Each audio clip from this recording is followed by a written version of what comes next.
Hey guys, what's up? It's Alex here, and we've got another F1 gameplay. Now, this is the first one I've done on my new computer, so I hope you like the improved quality. Hopefully, it's all a little bit clearer on there now. But this first bit of this video, I'm just going to talk about how to get a podium on F1 2011. You're going to pretty much see how to do it in these first few corners. You just have to stick it to the inside, because the first few corners of this game, these cars are horribly slow, the AI are horribly slow, so you just got to take your opportunity.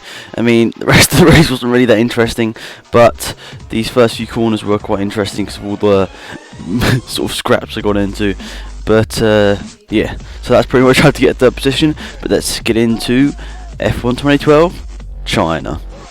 You can probably guess the reason why I'm in the Sauber, and that's because to sort of commemorate Sergio Perez's phenomenal drive now at the end of sort of the second half of the last race. He did a really good job, and it just brought a lot more entertainment into the F1 scene, because for a while we haven't seen a really fun race with like a sort of a midfield car up there, just like some strange reason. I mean, it was a lot of it down to the circumstances, like the rainy conditions, but Sergio Perez is a phenomenal driver.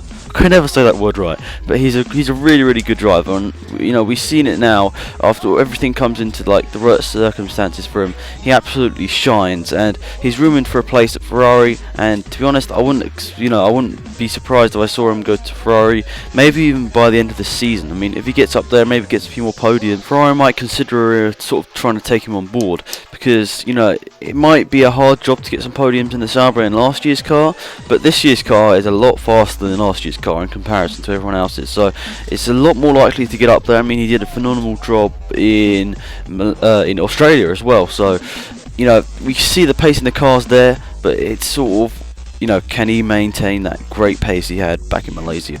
So let's talk about qualifying for the Chinese Grand Prix. Now, the first two that I've done in Australia and Malaysia I've got wrong, so because Hamilton got pole first times, and I don't think I said that either time he would. But you know, I wouldn't put it past him to do it again. But I'd like to see Button do well here. But you know, last year Hamilton is a phenomenal driver, and I've said that word so many times in this commentary. But he's been very fast in this year's car, but just hasn't pulled it off in the race. So for pole position, I have to say Hamilton, just because he's done it 2 times already, and I don't want to get this one wrong. But now I've said it, I probably will get it wrong. So yeah, qualifying, I think McLaren will do well again, but hopefully Red Bull will be a bit closer, because I'd like to see a better race, and maybe Mark Webber can spice things up, because I don't think Vettel is very comfortable with the car at the moment, and I don't know why. I think it's just because it hasn't got that raw speed that last year's car did. But it's going to be a good scrap at the front for qualifying and pole position. But let's get on to the race. So if it's anything like the last 2 races, you know, Button will get a good start, because I think in the last race he was really pushing Hamilton.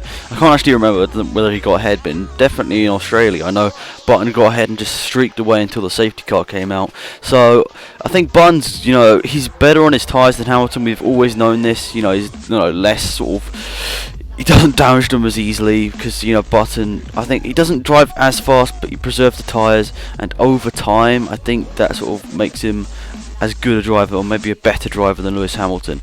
But so at the front, I think it's going to be a good scrap, as I said, with the qualifying between Mercedes, Red Bull, and maybe Ferrari. But I've looked on the F1 website, and people still say that Ferrari are still a second off the pace, which still means they were going to be fighting with the midfield teams like Force India, Sauber, Toro Rosso, and all those, you know, all those really fun teams to watch in the midfield. So let's move to the midfield. I'd like to say Williams are going to be up there again. Senna did a great job to come home 6th last race.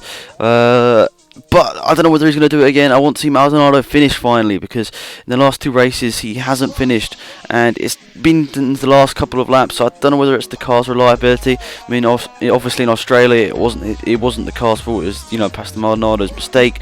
But let's see whether he can get up this time, because I think he can be, he can have a good race with Fernando Alonso and maybe Massa. But that's the thing, Massa really isn't striving in this year's car. I mean, he hasn't really strived since 2008.